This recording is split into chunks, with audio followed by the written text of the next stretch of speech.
Capítulo 5. Potenciales de membrana y potenciales de acción. Hay potenciales eléctricos a través de las membranas de prácticamente todas las células del cuerpo. Algunas células, como las células nerviosas y musculares, generan impulsos electroquímicos rápidamente cambiantes en sus membranas, y estos impulsos se utilizan para transmitir señales a través de las membranas de los nervios y de los músculos. En otros tipos de células, como las células glandulares, los macrófagos y las células ciliadas, los cambios locales de los potenciales de membrana también activan muchas de las funciones de las células. El presente capítulo ofrece una revisión de los mecanismos en virtud de los cuales los potenciales de membrana se generan tanto en reposo como durante la acción en las células nerviosas y musculares. Física básica de los potenciales de membrana. Potenciales de membrana provocados por concentración de iones. Diferencias a través de una membrana permeable selectiva. En la figura 5.1 a la concentración de potasio es grande dentro de la membrana de una fibra nerviosa, pero muy baja fuera de esta. Consideremos que en este caso la membrana es permeable a los iones potasio, pero no a ningún otro ion. Debido al gran gradiente de concentración de potasio desde el interior hacia el exterior, hay una intensa tendencia a que cantidades adicionales de iones potasio difundan hacia afuera a través de la membrana. A medida que lo hacen, transportan cargas eléctricas positivas hacia el exterior, generando de esta manera electropositividad fuera de la membrana y electronegatividad en el interior debido a los anions negativos que permanecen detrás y que no difunden hacia afuera con el potasio. En un plazo de aproximadamente 1 ms la diferencia de potencial entre el interior y el exterior, denominada potencial de difusión, se hace lo suficientemente grande como para bloquear la difusión adicional neta de potasio hacia el exterior, a pesar del elevado gradiente de concentración iónica de potasio. En la fibra nerviosa normal del mamífero la diferencia de potencial es de aproximadamente 94 mV, con negatividad en el interior de la membrana de la fibra. Figura 5.1 a establecimiento de un potencial de difusión a través de la membrana de una fibra nerviosa, producido por la difusión de iones potasio desde el interior de la célula hacia el exterior a través de una membrana que es permeable selectivamente solo al potasio. B. Establecimiento de un potencial de difusión cuando la membrana de la fibra nerviosa solo es permeable a los iones sodio.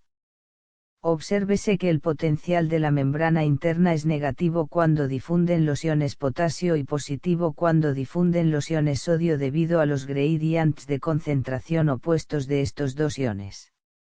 La figura 5.1b muestra el mismo fenómeno que la figura 5.1a, pero esta vez con una concentración elevada de iones sodio fuera de la membrana y una concentración baja de iones sodio dentro. Estos iones también tienen carga positiva. Esta vez la membrana es muy permeable a los iones sodio, aunque es impermeable a todos los demás iones.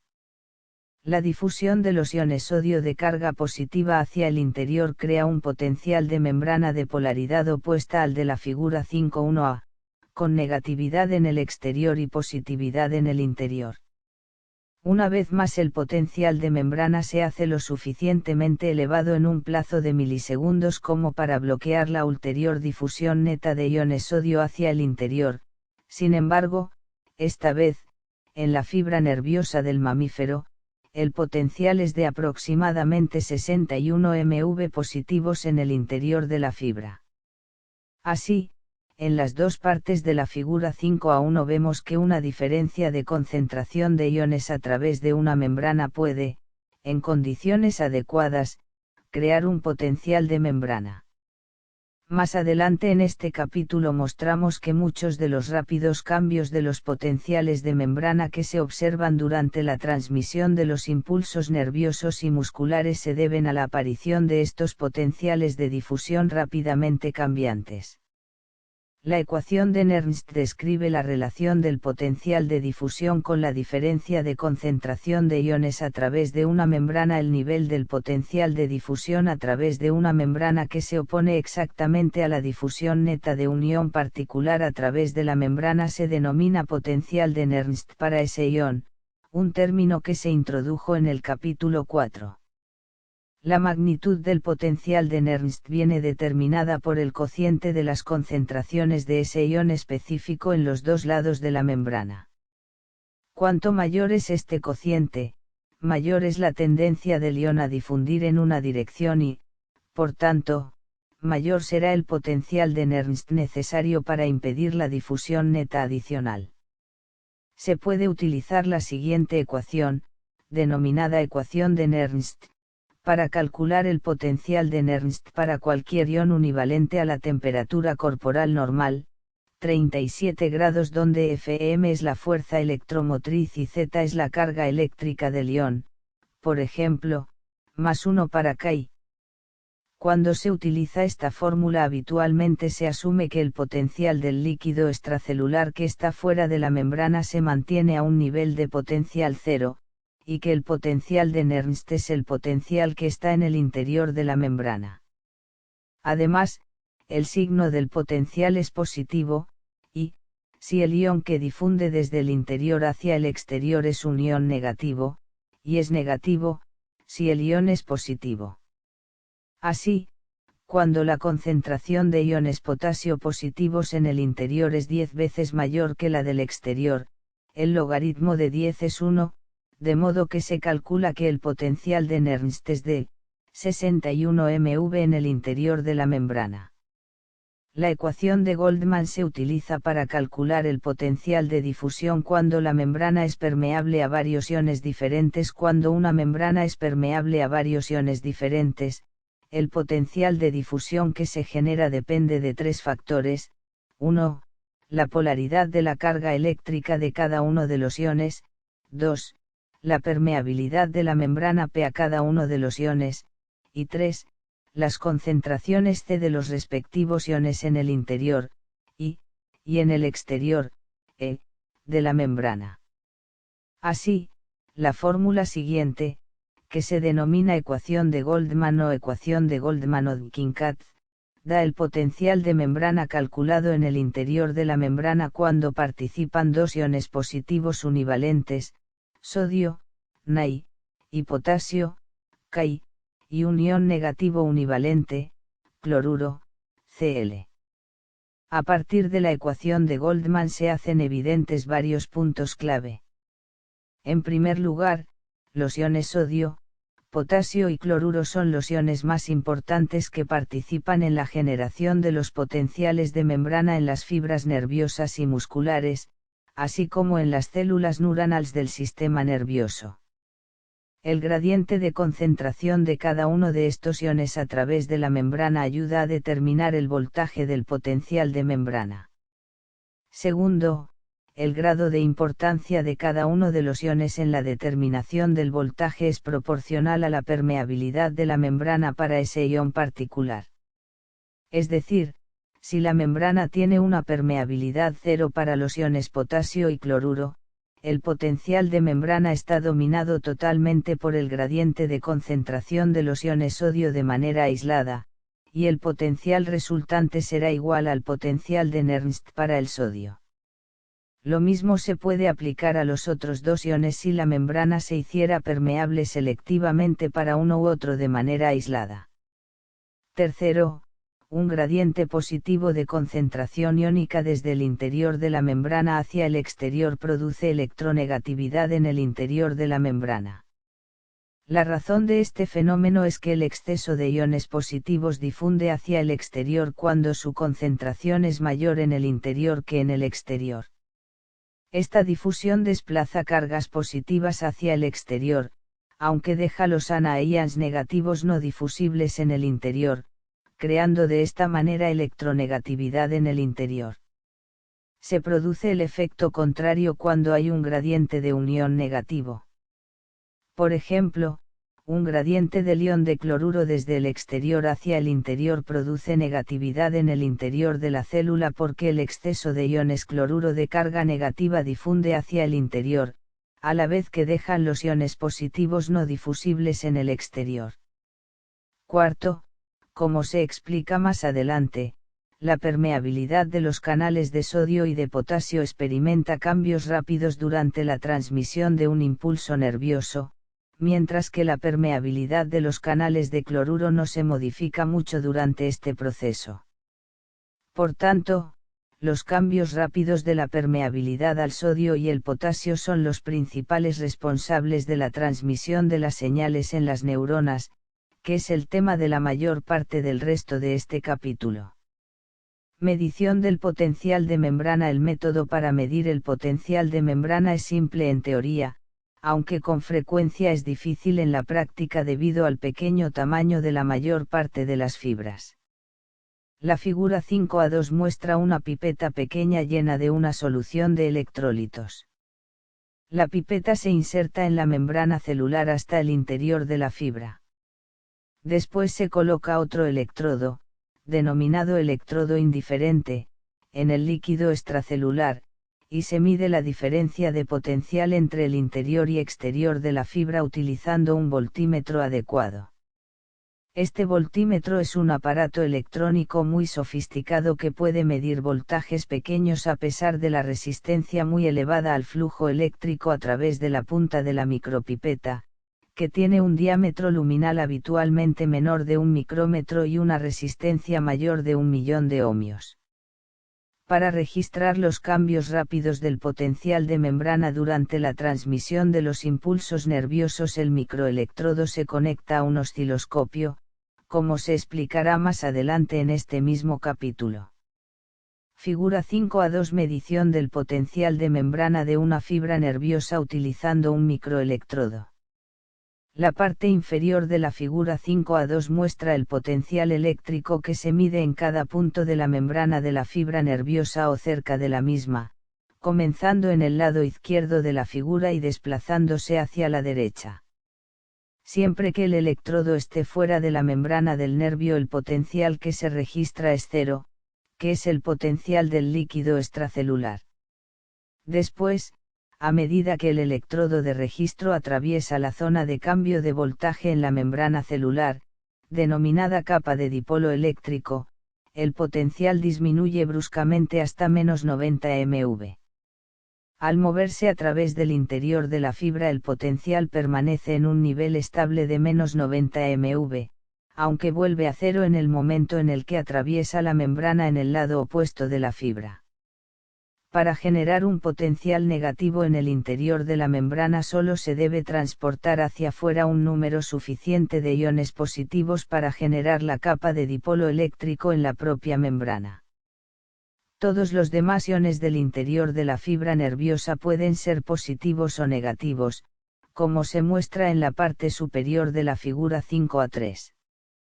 Por tanto, la transferencia de un número increíblemente pequeño de iones a través de la membrana puede establecer el potencial en reposo normal de menos 90 MV en el interior de la fibra nerviosa, lo que significa que solo se debe transferir entre 1/3.000.000 y 1/100.000.000 del número total de cargas positivas del interior de la fibra. Además, un número igual de pequeño de iones positivos que se mueven desde el exterior hacia el interior de la fibra puede invertir el potencial desde menos 90 MV hasta tanto como más 35 MV en tan solo 1/10.000 de segundo. El desplazamiento rápido de los iones de esta manera origina las señales nerviosas que se analizan en secciones posteriores de este capítulo. Figura 5a3. Distribución de los iones carga positiva y negativa en el líquido extracelular que rodea a una fibra nerviosa y en el líquido del interior de la fibra. Obsérvese la alineación de las cargas negativas a lo largo de la superficie interna de la membrana y de las cargas positivas a lo largo de la superficie externa. La parte inferior muestra los cambios súbitos de potencial de membrana que se producen en las membranas de los dos lados de la fibra. Potencial de membrana en reposo de las neuronas. El potencial de membrana en reposo de las fibras nerviosas grandes cuando no transmiten señales nerviosas es de aproximadamente -90 mV. Es decir, el potencial en el interior de la fibra es 90 mV más negativo que el potencial del líquido extracelular que está en el exterior de la misma. En los siguientes párrafos se explican las propiedades de transporte de la membrana en reposo de los nervios para el sodio y el potasio, así como los factores que determinan el nivel de este potencial en reposo.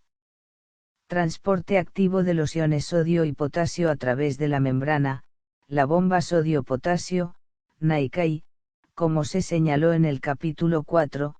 Todas las membranas celulares del cuerpo tienen una potente bomba NiCaI que transporta continuamente iones sodio hacia el exterior de la célula e iones potasio hacia el interior, como se señala en el lado izquierdo de la figura 5A4. Debe observarse que se trata de una bomba electrógena porque se bombean más cargas positivas hacia el exterior que hacia el interior, 3 iones Ni hacia el exterior por cada 2 iones Ca hacia el interior, dejando un déficit neto de iones positivos en el interior. Esto genera un potencial negativo en el interior de la membrana celular. Figura 5A4. Características funcionales de la bomba NiCaI y de los canales de fuga de Ca-ADP, difosfato de adenosina, ATP, trifosfato de adenosina. En los canales de fuga de Ca también se pierden algunos iones Ni en la célula, pero estos canales son mucho más permeables a Ca. La bomba NiCaI también genera grandes gradients de concentración para el sodio y el potasio a través de la membrana nerviosa en reposo. Estos gradients son los siguientes: los cocientes de estos dos iones respectivos desde el interior al exterior son: fuga de potasio a través de la membrana celular nerviosa. El lado derecho de la figura 5A4 muestra un canal proteico, a veces denominado canal de potasio de dominios de poro en tándem, o canal de fuga de potasio, CAI, en la membrana nerviosa a través de la que pueden escapar iones potasio incluso en una célula en reposo. La estructura básica de los canales de potasio se describió en el capítulo 4, vFig 4A4. Estos canales de fuga de Ca también pueden dejar que se pierdan algunos iones sodio, pero los canales son mucho más permeables al potasio que al sodio, en general aproximadamente 100 veces más permeables. Como se analiza más adelante, esta diferencia de permeabilidad es un factor clave para determinar el nivel del potencial de membrana en reposo normal. Origen del potencial de membrana en reposo normal. La figura 5A5 muestra los factores importantes que establecen el potencial de membrana en reposo normal de -90 mV. Son los siguientes. Figura 5A5. Establecimiento de potenciales de membrana en reposo en las fibras nerviosas en 3 condiciones. A. Cuando el potencial de membrana está producido totalmente solo por la difusión de potasio. B. Cuando el potencial de membrana está producido por la difusión de los iones sodio y potasio. C. Cuando el potencial de membrana está producido por la difusión de los iones sodio y potasio más el bombeo de estos dos iones por la bomba NiCaI. Contribución del potencial de difusión de potasio en la figura 5-5A. Partimos del supuesto de que el único movimiento de iones a través de la membrana es la difusión de iones potasio, como muestran los canales abiertos entre los símbolos del potasio, Ca, en el interior y el exterior de la membrana.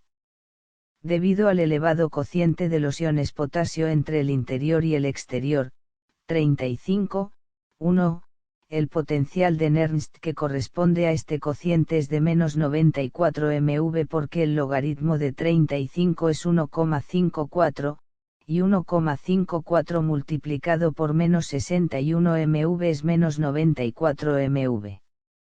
Por tanto, si los iones potasio fueran el único factor que genera el potencial en reposo, el potencial en reposo en el interior de la fibra sería igual a -94 mV, como se muestra en la figura.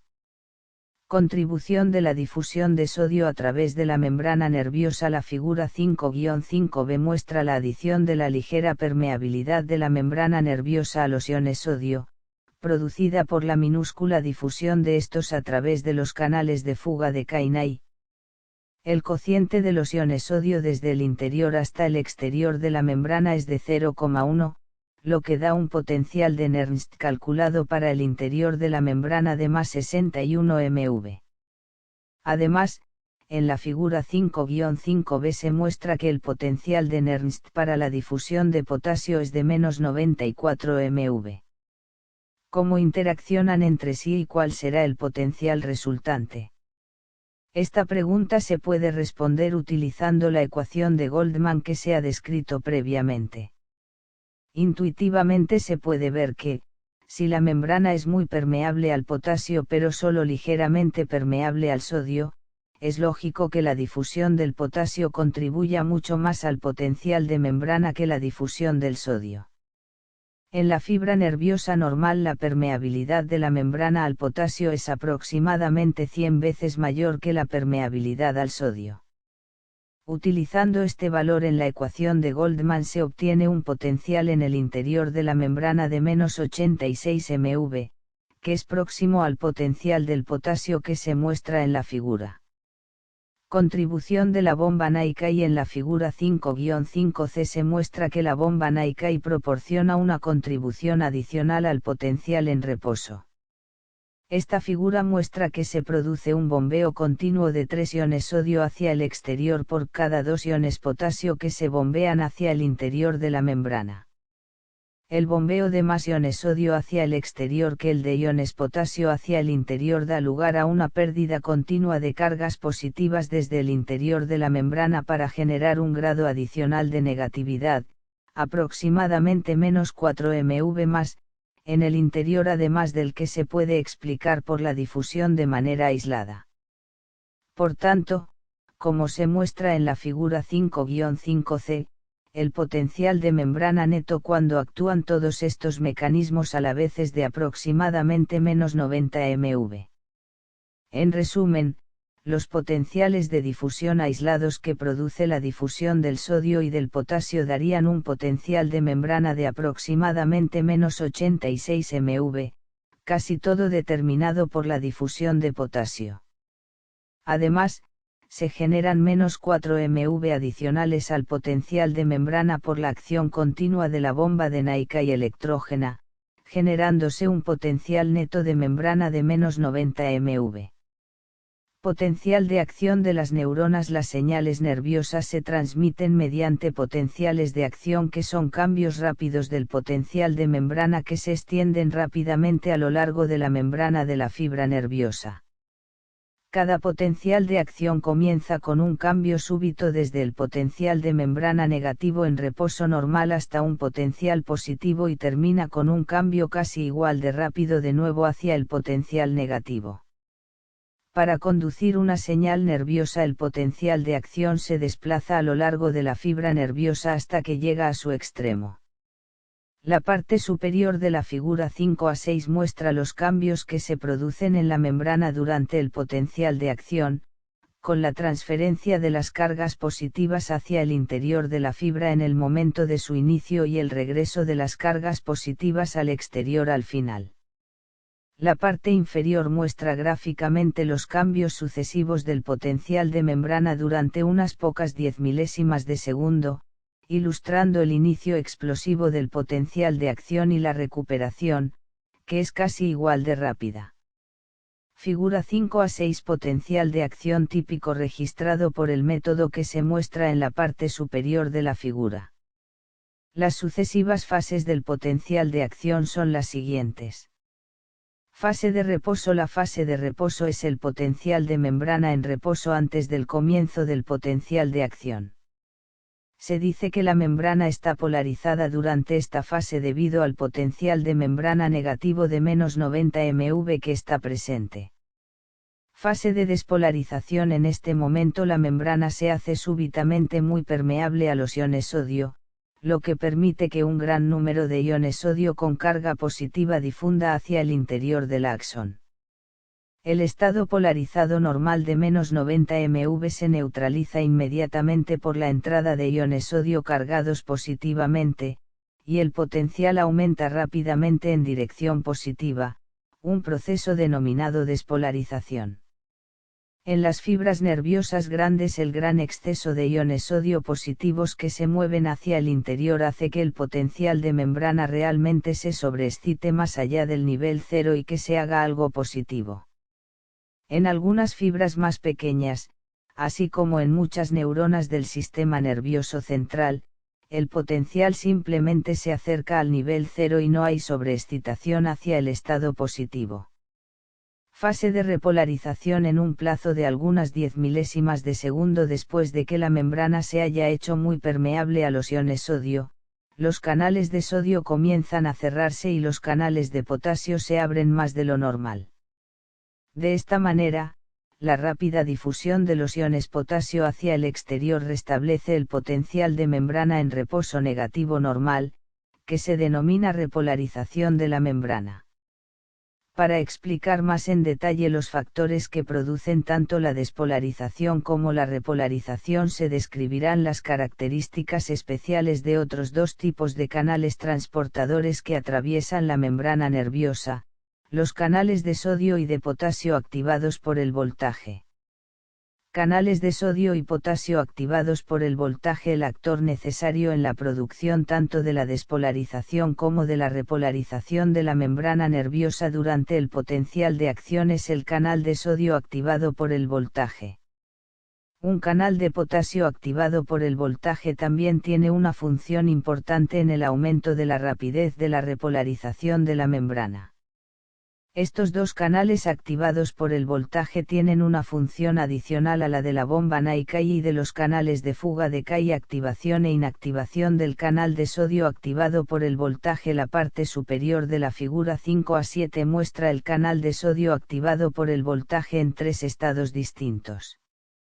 Este canal tiene dos compuertas, una cerca del exterior del canal, denominada compuerta de activación, y otra cerca del interior, denominada compuerta de inactivación. La parte superior izquierda de la figura representa el estado de estas dos compuertas en la membrana en reposo normal, cuando el potencial de membrana es de -90 MV. En este estado la compuerta de activación está cerrada, lo que impide la entrada de iones sodio hacia el interior de la fibra a través de estos canales de sodio. Figura 5a7. Características de los canales de sodio, arriba, y potasio, abajo, activados por el voltaje, que muestra la activación e inactivación sucesivas de los canales de sodio y la activación tardía de los canales de potasio cuando el potencial de membrana cambia desde el valor negativo en reposo normal a un valor positivo. Activación del canal de sodio cuando el potencial de membrana se hace menos negativo que durante el estado de reposo, aumentando desde -90 MV hacia 0, finalmente alcanza un voltaje, habitualmente algún punto entre -70 y -50 MV, que produce un cambio conformacional súbito en la activación de la compuerta, que bascula totalmente hasta la posición de abierta. Durante este estado activado, los iones sodio pueden atravesar el canal, aumentando la permeabilidad de la membrana al sodio hasta 500 a 5000 veces. Inactivación del canal de sodio. La parte superior derecha de la figura 5a7 muestra un tercer estado del canal de sodio. El mismo aumento de voltaje que abre la compuerta de activación también cierra la compuerta de inactivación. Sin embargo, la compuerta de inactivación se cierra algunas 10 milésimas de segundo después de que se abra la compuerta de activación. Es decir, el cambio conformacional que hace bascular la compuerta de inactivación hacia el estado cerrado es un proceso algo más lento que el cambio conformacional que abre la compuerta de activación. Por tanto, después de que el canal de sodio haya permanecido abierto durante algunas 10 milésimas de segundo se cierra la compuerta de inactivación y los iones sodio ya no pueden pasar hacia el interior de la membrana. En este punto el potencial de membrana comienza a recuperarse de nuevo hacia el estado de membrana en reposo, lo que es el proceso de repolarización. Otra característica importante de la inactivación del canal de sodio es que la compuerta de inactivación no se abre de nuevo hasta que el potencial de membrana se normaliza o casi a valores de reposo. Por tanto, en general el canal de sodio no se puede abrir de nuevo sin que antes se repolarice la fibra nerviosa. Canal de potasio activado por el voltaje y su activación. La parte inferior de la figura 5 a 7 muestra el canal de potasio activado por el voltaje en dos estados, durante el estado de reposo, izquierda, y hacia el final del potencial de acción, derecha. Durante el estado de reposo la compuerta del canal de potasio está cerrada, lo que impide que los iones potasio pasen a través de este canal hacia el exterior. Cuando el potencial de membrana aumenta desde 90 MV hacia 0, este voltaje produce una apertura conformacional de la compuerta y permite el aumento de la difusión de potasio hacia afuera a través del canal. Sin embargo, debido a la ligera demora de la apertura de los canales de potasio, en su mayor parte, se abren al mismo tiempo que están comenzando a cerrarse los canales de sodio debido a su inactivación. Por tanto, la disminución de la entrada de sodio hacia la célula y el aumento simultáneo de la salida de potasio desde la célula se combinan para acelerar el proceso de repolarización, lo que da lugar a la recuperación completa del potencial de membrana en reposo en otras pocas 10 milésimas de segundo.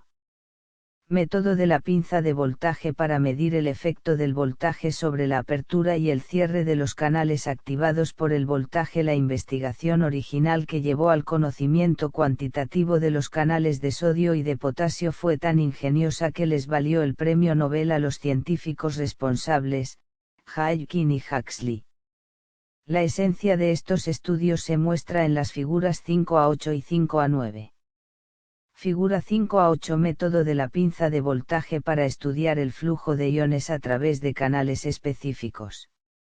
Figura 5 a 9. Cambios típicos de la conductancia de los canales de los iones sodio y potasio cuando el potencial de membrana aumenta súbitamente desde el valor en reposo normal de menos 90 MV hasta un valor positivo de más 10 MV durante 2 ms. Esta figura muestra que los canales de sodio se abren, activan, y después se cierran, inactivan, antes del final de los 2 ms, mientras que los canales de potasio solo se abren, activan, y la velocidad de apertura es mucho más lenta que la de los canales de sodio. La figura 5 a 8 muestra el método de la pinza de voltaje, que se utiliza para medir el flujo de iones a través de los diferentes canales. Cuando se utiliza este aparato se insertan dos electrodos en la fibra nerviosa. Uno de estos electrodos sirve para medir el voltaje del potencial de membrana y el otro para conducir corriente eléctrica hacia el interior o el exterior de la fibra nerviosa. Este aparato se utiliza de la siguiente forma: el investigador decide qué voltaje se establecerá en el interior de la fibra nerviosa. Después se ajusta la porción electrónica del aparato al voltaje deseado y se inyecta automáticamente electricidad positiva o negativa a través del electrodo de corriente a la velocidad necesaria para mantener el voltaje, que se mide con el electrodo de voltaje, al nivel que ha establecido el operador. Cuando se aumenta súbitamente este potencial de membrana con esta pinza de voltaje desde menos 90 MV a 0 se abren los canales de sodio y potasio activados por el voltaje, y los iones sodio y potasio comienzan a pasar a través de los canales. Para contrarrestar el efecto de estos movimientos iónicos sobre el ajuste deseado del voltaje intracelular se inyecta automáticamente corriente eléctrica a través del electrodo de corriente de la pinza de voltaje para mantener el voltaje intracelular al nivel cero estable necesario. Para conseguir este nivel la corriente que se inyecta debe ser igual al flujo neto de corriente que pasa a través de los canales de la membrana, aunque de polaridad inversa. Para medir cuánto flujo de corriente está produciéndose en cada instante, el electrodo de corriente se conecta a un osciloscopio que registra el flujo de corriente, como se muestra en la pantalla del osciloscopio de la figura 5 a 8. Finalmente, el investigador ajusta las concentraciones de los iones a niveles distintos a los normales tanto en el interior como en el exterior de la fibra nerviosa y repite el estudio. Este experimento se puede hacer con facilidad cuando se utilizan fibras nerviosas grandes que se han extraído de algunos invertebrados, especialmente el axón gigante de calamar, que en algunos casos tiene hasta 1 milímetro de diámetro.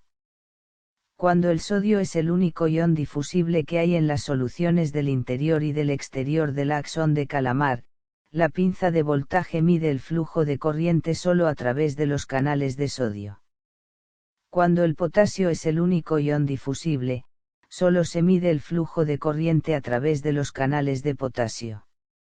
Otro método para estudiar el flujo de iones a través de un tipo individual de canal es bloquear un tipo de canal cada vez.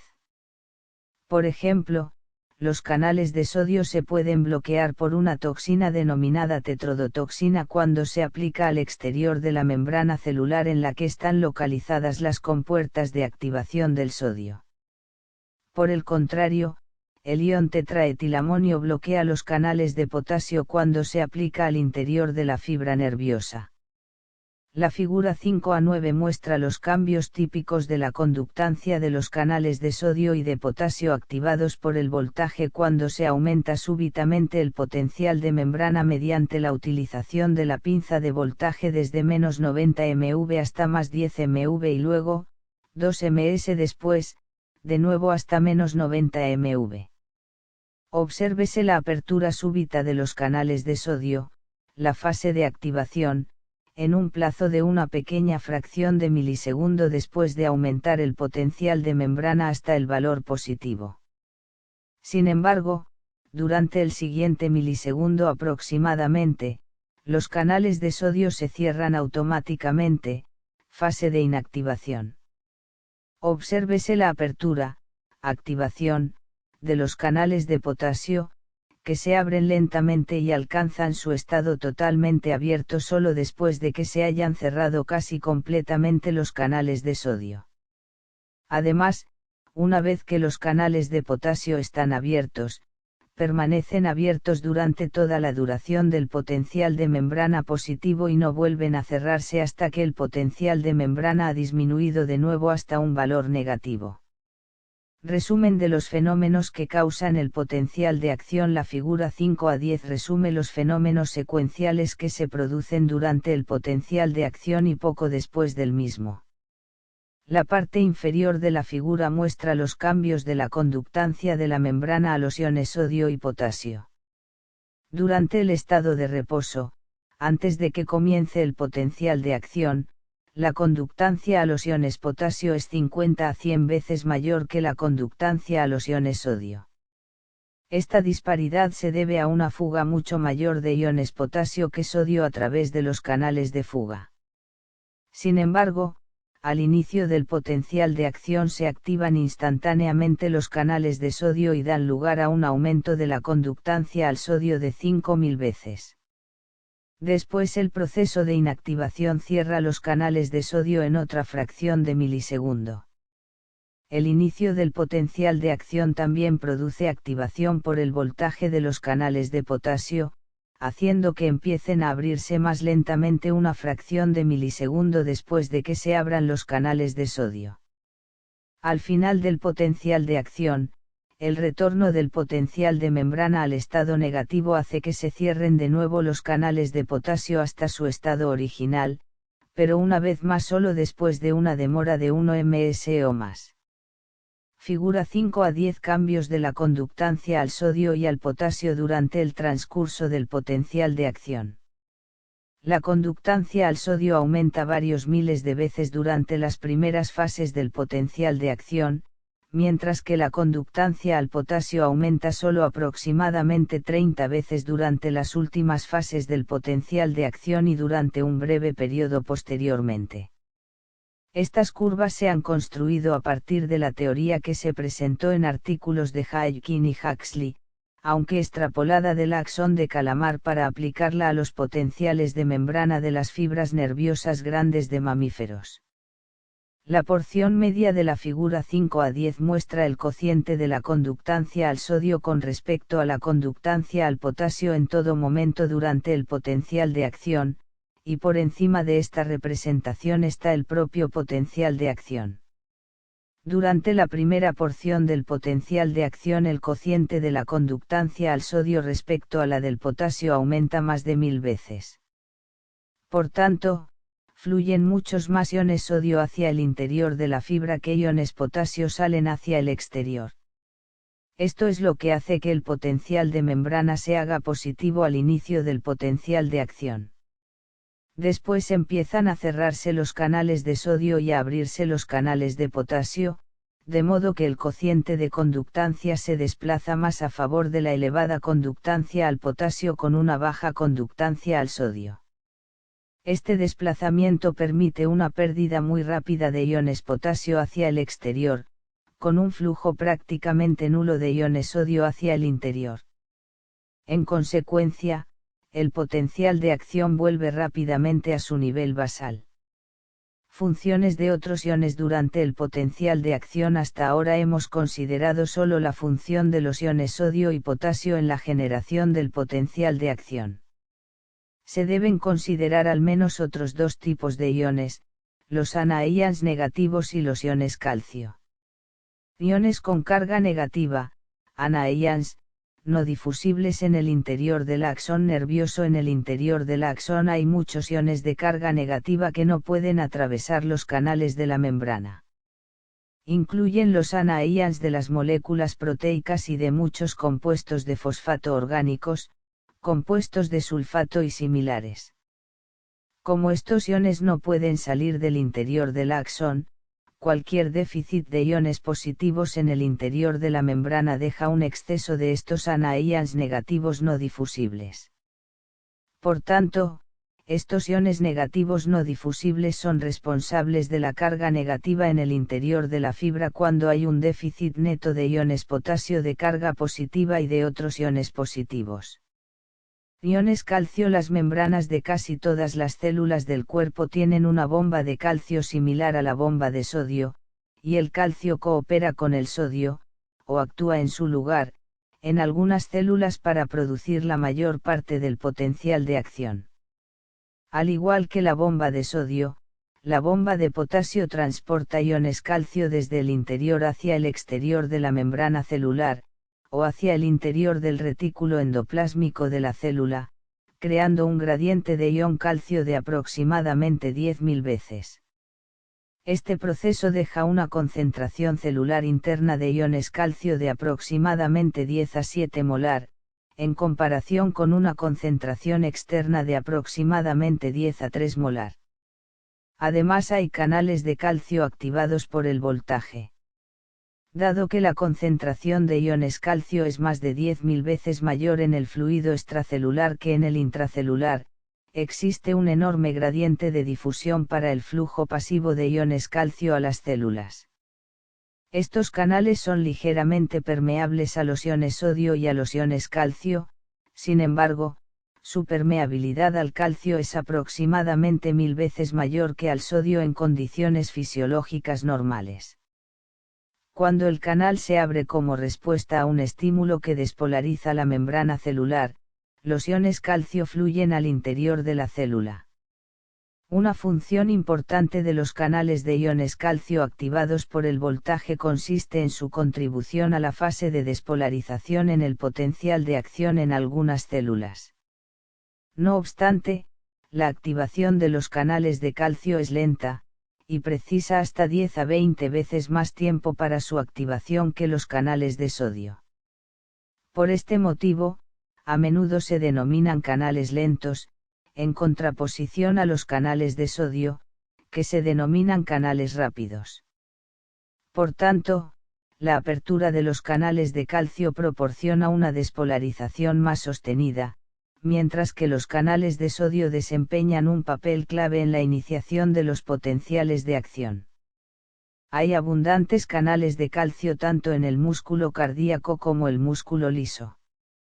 De hecho, en algunos tipos de músculo liso apenas hay canales rápidos de sodio, de modo que los potenciales de acción están producidos casi totalmente por la activación de los canales lentos de calcio. Aumento de la permeabilidad de los canales de sodio. Cuando hay déficit de iones calcio, la concentración de iones calcio en el líquido extracelular también tiene un efecto profundo sobre el nivel de voltaje al que se activan los canales de sodio. Cuando hay déficit de iones calcio, los canales de sodio se activan, abren, por un pequeño aumento del potencial de membrana desde su nivel normal, muy negativo.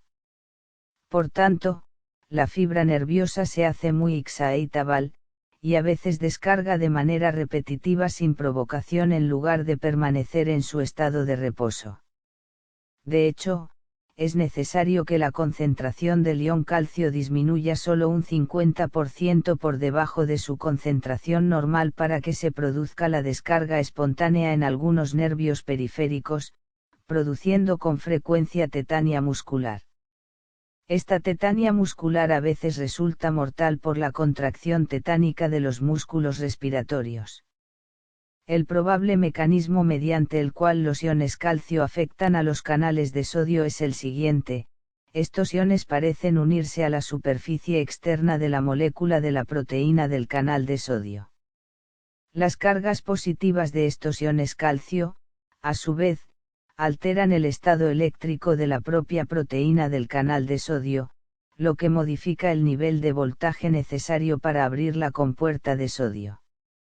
Inicio del potencial de acción. Hasta ahora hemos explicado la permeabilidad cambiante de la membrana al sodio y al potasio, así como la generación del potencial de acción, aunque no hemos explicado qué lo inicia.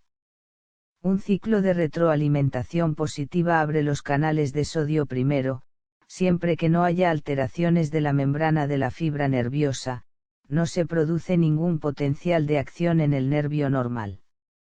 Sin embargo, si algún episodio produce una elevación suficiente del potencial de membrana desde -90 mV hacia el nivel cero, el propio aumento del voltaje hace que empiecen a abrirse muchos canales de sodio activados por el voltaje. Esta situación permite la entrada rápida de iones sodio, lo que produce una elevación adicional del potencial de membrana y abre aún más canales de sodio activados por el voltaje y permite que se produzca una mayor entrada de iones sodio hacia el interior de la fibra. Este proceso es un círculo vicioso de retroalimentación positiva que, una vez que la retroalimentación es lo suficientemente intensa, continúa hasta que se han abierto, todos los canales de sodio activados por el voltaje.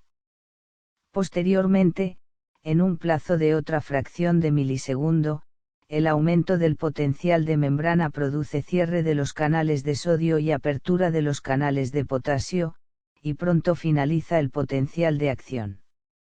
Umbral para el inicio del potencial de acción. No se producirá un potencial de acción hasta que el aumento inicial del potencial de membrana sea lo suficientemente grande como para dar origen al ciclo de retroalimentación positiva que se ha descrito en el párrafo anterior. Esto se produce cuando el número de iones sodio que entran en la fibra supera al número de iones potasio que salen. Habitualmente es necesario un aumento súbito del potencial de membrana de 15 a 30 mV.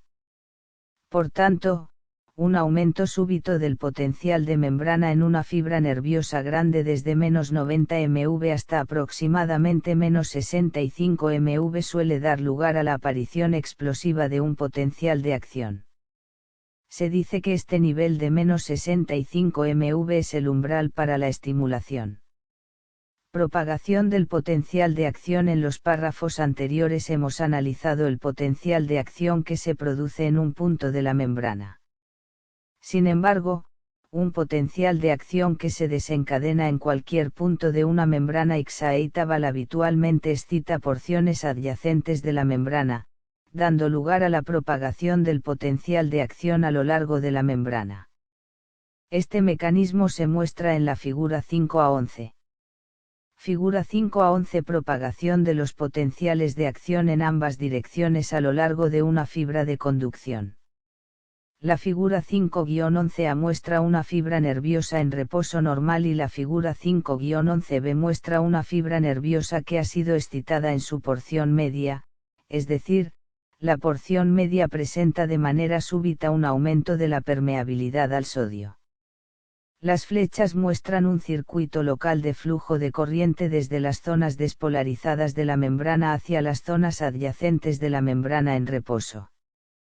Es decir, las cargas eléctricas positivas son desplazadas por la difusión hacia dentro de iones sodio a través de la membrana despolarizada y posteriormente a lo largo de varios milímetros en ambos sentidos a lo largo del núcleo del axón. Estas cargas positivas aumentan el voltaje a lo largo de una distancia de 1 a 3 mm a lo largo de la gran fibra mielinizada hasta un valor superior al umbral del voltaje para iniciar el potencial de acción. Por tanto, los canales de sodio de estas nuevas zonas se abren inmediatamente, como se señala en la figura 5-11C y D, y se produce una propagación explosiva del potencial de acción. Estas zonas recién despolarizadas producen a su vez más circuitos locales de flujo de corriente en zonas más lejanas de la membrana, produciendo una despolarización progresivamente creciente. De esta manera el proceso de despolarización viaja a lo largo de toda la longitud de la fibra. Esta transmisión del proceso de despolarización a lo largo de una fibra nerviosa muscular se denomina impulso nervioso o muscular. Dirección de la propagación como se muestra en la figura 5-11, una membrana excitabal no tiene una dirección de propagación única, sino que el potencial de acción viaja en todas las direcciones alejándose del estímulo, incluso a lo largo de todas las ramas de una fibra nerviosa, hasta que se ha despolarizado toda la membrana.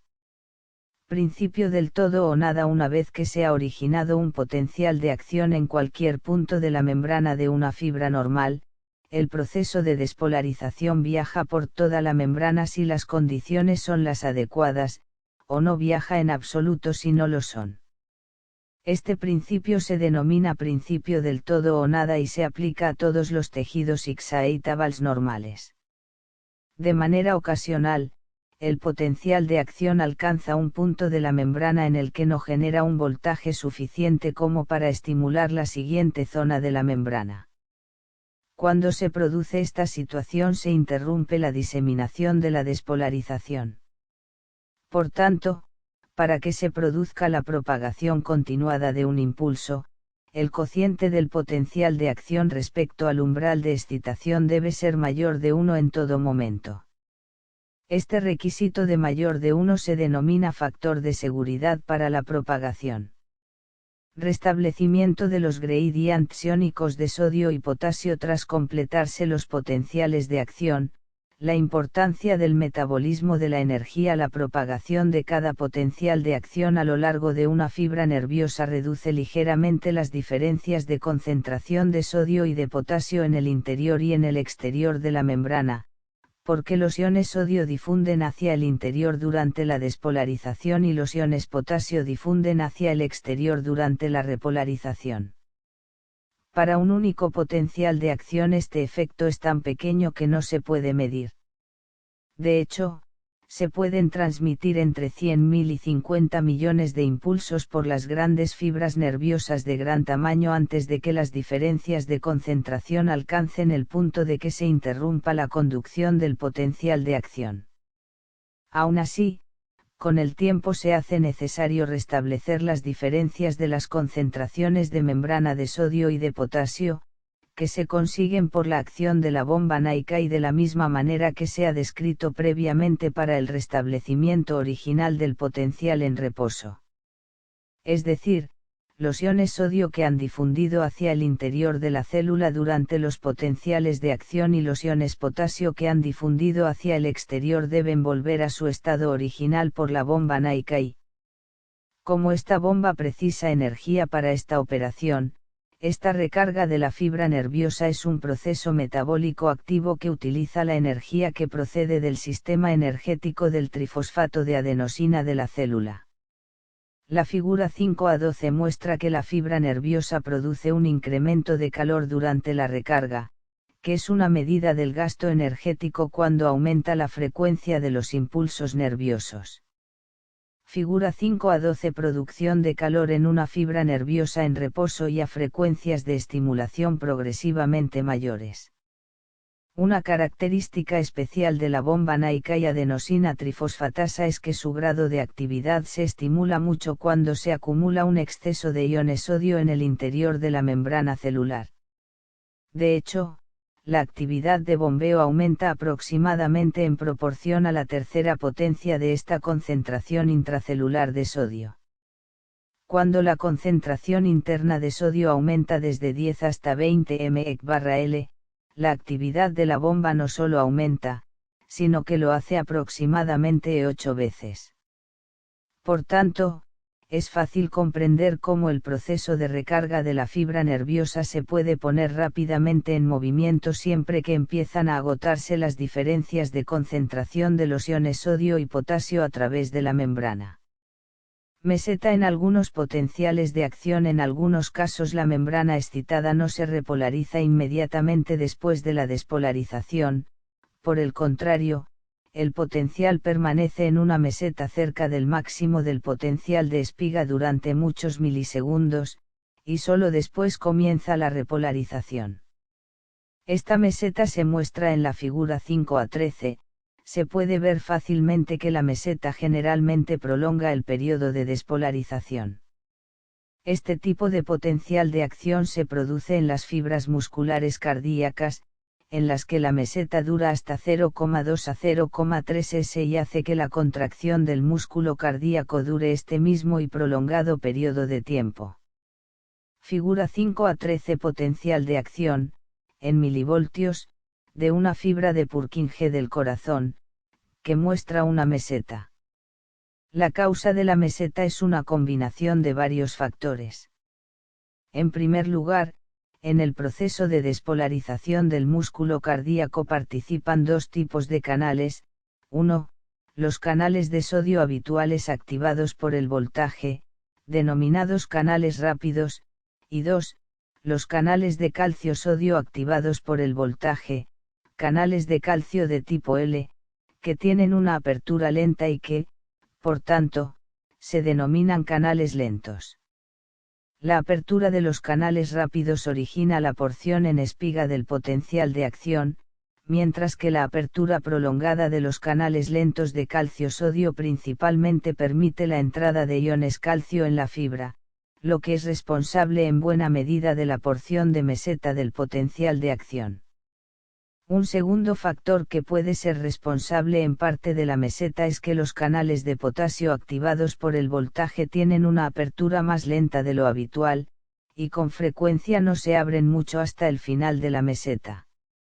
Esto retrasa la normalización del potencial de membrana hacia su valor negativo de -80 a -90 mV. La meseta termina cuando se cierran los canales de calcio-sodio y aumenta la permeabilidad a los iones potasio. Ritmicidad de algunos tejidos excitables, descarga repetitiva. Las descargas repetitivas autoinducidas aparecen normalmente en el corazón, en la mayor parte del músculo liso y en muchas neuronas del sistema nervioso central. Estas descargas rítmicas producen: 1, el latido rítmico del corazón; 2, el peristaltismo rítmico de los intestinos; y 3, fenómenos neuronales, como el control rítmico de la respiración. Además, casi todos los demás tejidos excitables pueden descargar de manera repetitiva si se reduce lo suficiente el umbral de estimulación de las células del tejido. Por ejemplo, incluso las fibras nerviosas grandes y las fibras musculares esqueléticas, que normalmente son muy estables, muestran descargas repetitivas cuando se colocan en una solución que contiene el fármaco veratridina, que activa los canales del ion sodio, o cuando la concentración del ion calcio disminuye por debajo de un valor crítico, lo que aumenta la permeabilidad de la membrana al sodio. Proceso de reexcitación necesario para la ritmicidad espontánea. Para que se produzca ritmicidad espontánea, la membrana, incluso en su estado natural, debe ser lo suficientemente permeable a los iones sodio, o a los iones calcio y sodio a través de los canales lentos de calcio-sodio, como para permitir la despolarización automática de la membrana. Así, la figura 5a14 muestra que el potencial de membrana en reposo del centro de control rítmico del corazón es de solo -60 a -70 mV. Este voltaje no es lo suficientemente negativo como para mantener totalmente cerrados los canales de sodio y de calcio. Por tanto, se produce la siguiente secuencia: 1. Algunos iones sodio y calcio fluyen hacia el interior. 2. Esta actividad produce aumento del voltaje de la membrana en dirección positiva, que aumenta más la permeabilidad de la membrana. 3. Se produce flujo de entrada de aún más iones. Y 4. Aumenta más la permeabilidad, de manera progresiva, hasta que se genera un potencial de acción. Después, al final del potencial de acción se repolariza la membrana. Tras otra demora de milisegundos o segundos, la excitabilidad espontánea produce una nueva despolarización y se produce espontáneamente un nuevo potencial de acción. Este ciclo contiene UA de manera indefinida y produce la excitación rítmica autoinducida del tejido excitable. Figura 5a14. Potenciales de acción rítmicos, NMV, similares a los que se registran en el centro del control del ritmo del corazón. Obsérvese su relación con la conductancia del potasio y con el estado de hiperpolarización. ¿Por qué la membrana del centro de control cardíaco no se despolariza inmediatamente después de haberse repolarizado, en lugar de retrasarse durante casi un segundo antes del inicio del siguiente potencial de acción? La respuesta se puede encontrar observando la curva señalada como conductancia al potasio de la figura 5a14. Esta curva muestra que hacia el final de cada potencial de acción, y durante un breve periodo después del mismo, la membrana se hace más permeable a los iones potasio. El flujo aumentado de salida de iones potasio desplaza grandes cantidades de cargas positivas hacia el exterior de la membrana, dejando en el interior de la fibra una negatividad mucho mayor de lo que se produciría de otra manera. Esto continúa durante aproximadamente un segundo después de que haya finalizado el potencial de acción anterior, acercando de esta manera el potencial de membrana al potencial de Nernst del potasio. Este es un estado denominado hiperpolarización, que también se muestra en la figura 5a14. Siempre que exista este estado no se producirá autoexcitación.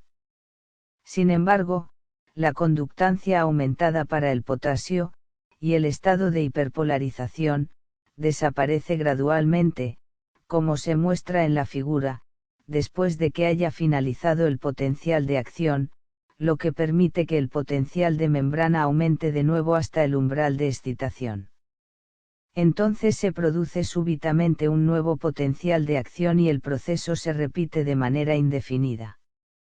Características especiales de la transmisión de señales en los troncos nerviosos: fibras nerviosas mielinizadas y no mielinizadas. La figura 5a15 muestra un corte transversal de un nervio pequeño típico, que muestran muchas fibras nerviosas grandes que constituyen la mayor parte del área transversal.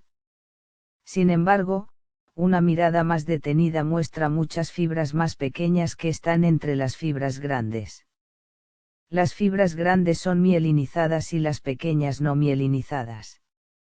Un tronco nervioso medio contiene aproximadamente el doble de fibras no mielinizadas que mielinizadas. Figura 5a15. Corte transversal de un tronco nervioso pequeño que contiene fibras tanto mielinizadas como no mielinizadas. La figura 5a16 muestra una fibra mielinizada típica. El núcleo central de la fibra es el axón, y la membrana del axón es la membrana que realmente conduce el potencial de acción. El axón contiene en su centro el axoplasma, que es un líquido intracelular viscoso.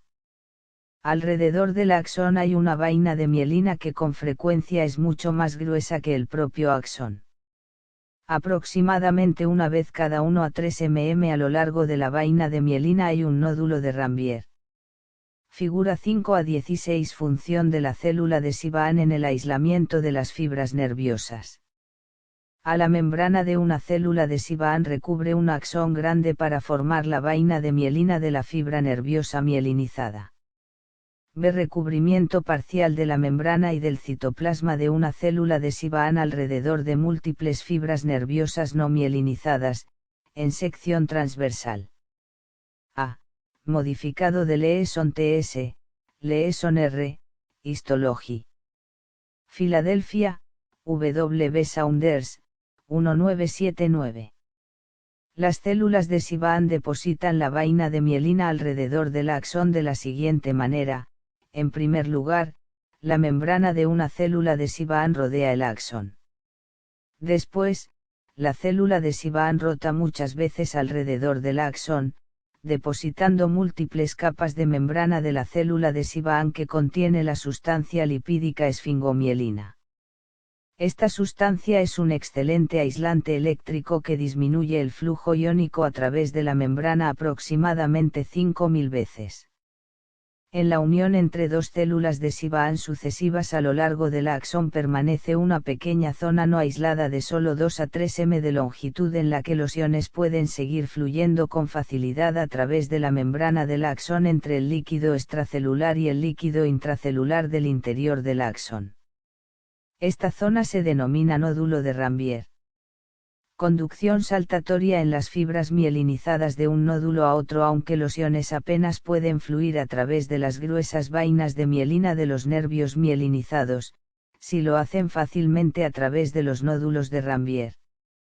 Por tanto, los potenciales de acción se producen solo en los nódulos.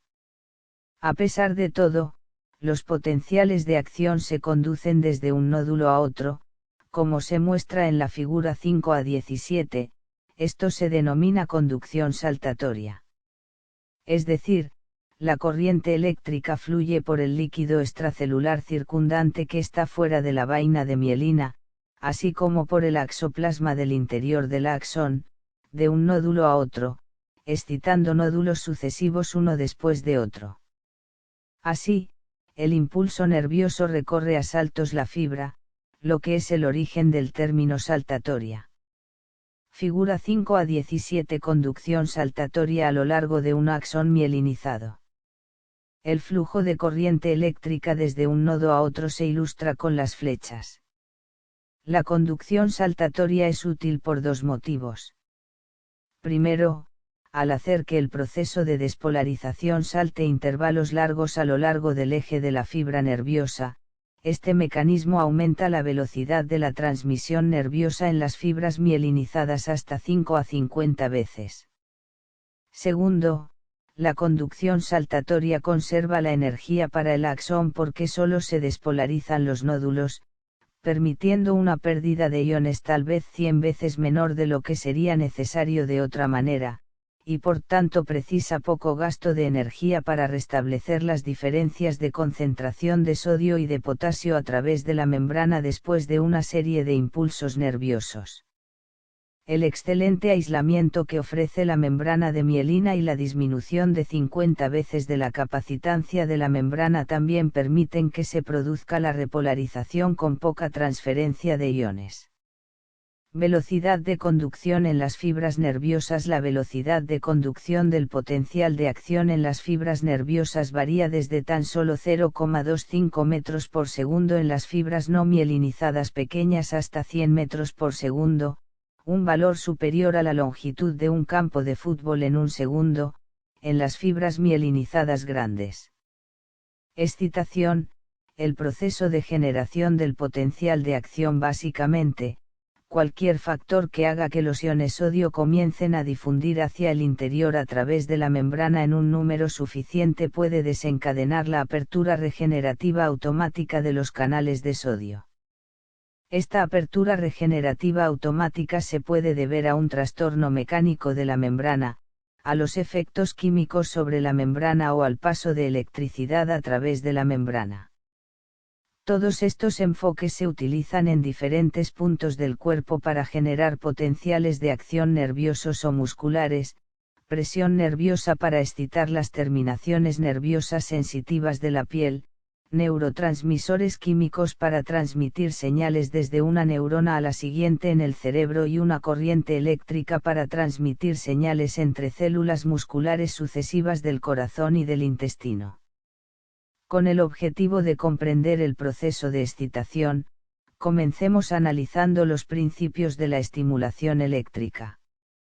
Excitación de una fibra nerviosa por un electrodo metálico cargado negativamente. El método habitual para excitar un nervio o un músculo en el laboratorio experimental es aplicar electricidad a la superficie del nervio del músculo mediante dos electrodos pequeños, uno de los cuales tiene carga negativa y el otro positiva.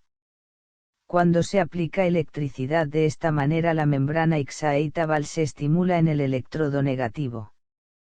Este efecto se produce por el motivo siguiente: recuérdese que el potencial de acción se inicia por la apertura de canales de sodio activados por el voltaje. Además, estos canales se abren por una disminución del voltaje eléctrico en reposo normal a través de la membrana. Es decir, la corriente negativa desde el electrodo reduce el voltaje del exterior de la membrana hasta un valor negativo más próximo al voltaje del potencial negativo del interior de la fibra. Este efecto reduce el voltaje eléctrico a través de la membrana y permite que se abran los canales de sodio, lo que da lugar a un potencial de acción. Por el contrario, en el electrodo positivo, la inyección de cargas positivas sobre el exterior de la membrana nerviosa aumenta la diferencia de voltaje a través de la membrana en lugar de reducirla. Este efecto produce un estado de hiperpolarización, que realmente reduce la excitabilidad de la fibra en lugar de producir un potencial de acción. Umbral de excitación y potenciales locales agudos. Un estímulo eléctrico negativo débil puede no ser capaz de excitar una fibra. Sin embargo, cuando aumenta el voltaje del estímulo se llega a un punto en el que se produce la excitación. La figura 5a-18 muestra los efectos de estímulos de intensidad progresivamente creciente aplicados de manera sucesiva. Un estímulo muy débil en el punto A hace que el potencial de la membrana cambie desde 90 a menos 85 MV, aunque este cambio no es suficiente para que se produzcan los procesos regenerativos automáticos del potencial de acción. En el punto B el estímulo es mayor, pero su intensidad tampoco es suficiente. Sin embargo, el estímulo altera localmente el potencial de la membrana durante hasta 1 ms o más después de estos dos estímulos débiles. Estos cambios locales de potencial se denominan potenciales locales agudos y, cuando no pueden generar un potencial de acción, se denominan potenciales subliminales agudos. Figura 5a-18. Efecto de estímulos de voltaje crecientes en la generación de un potencial de acción. Obsérvese la aparición de potenciales subliminales agudos cuando los estímulos están por debajo del valor umbral necesario para generar un potencial de acción. En el punto C de la figura 5a-18 el estímulo es aún más intenso. Ahora el potencial local apenas ha alcanzado el nivel necesario para generar un potencial de acción, denominado nivel liminar, umbral, pero esto se produce solo después de un periodo de latencia breve. En el punto D el estímulo es aún más intenso, el potencial local agudo también es más intenso y el potencial de acción se produce después de un periodo de latencia más breve. Por tanto, esta figura muestra que incluso un estímulo débil produce un cambio local de potencial en la membrana, aunque la intensidad del potencial local debe aumentar hasta un nivel umbral antes de que se desencadene el potencial de acción. Periodo refractario tras un potencial de acción, durante el cual no se puede generar un nuevo estímulo, no se puede producir un nuevo potencial de acción en una fibra excitable mientras la membrana siga despolarizada por el potencial de acción precedente. El motivo de esta restricción es que poco después del inicio del potencial de acción se inactivan los canales de sodio, o los canales de potasio, o ambos, y ninguna magnitud de la señal excitadora que se aplique a estos canales en este momento abrirá las compuertas de inactivación. La única situación que permitirá que se vuelvan a abrir es que el potencial de membrana vuelva al nivel del potencial de membrana en reposo original o cerca de este. Entonces, en otra pequeña fracción de segundo se abren las compuertas de inactivación del canal y se puede iniciar un nuevo potencial de acción. El periodo durante el cual no se puede generar un segundo potencial de acción, incluso con un estímulo intenso, se denomina periodo refractario absoluto. Para las fibras nerviosas mielinizadas grandes este periodo es de aproximadamente 1/2.500 s. Por tanto, se puede calcular fácilmente que una fibra de este tipo puede transmitir un máximo de aproximadamente 2500 impulsos por segundo. Inhibición de la excitabilidad, estabilizadores y anestésicos locales. Al contrario de los factores que aumentan la estabilidad nerviosa, otros factores, denominados factores estabilizadores de la membrana, pueden reducir la excitabilidad. Por ejemplo, una concentración elevada de calcio en el líquido extracelular reduce la permeabilidad de la membrana a los iones sodio y reduce simultáneamente la excitabilidad. Por tanto, se dice que el ion calcio es un estabilizador. Anestésicos locales. Entre los estabilizadores más importantes están las muchas sustancias que se utilizan en clínica como anestésicos locales, como procaína y tetracaína. La mayoría de estas sustancias actúan directamente sobre las compuertas de activación de los canales de sodio, haciendo que sea mucho más difícil abrir estas compuertas, reduciendo de esta manera la excitabilidad de la membrana. Cuando se ha reducido tanto la excitabilidad que el cociente entre en la intensidad del potencial de acción respecto al umbral de excitabilidad, denominado factor de seguridad, se reduce por debajo de 1, los impulsos nerviosos no pasan a lo largo de los nervios anestesiados.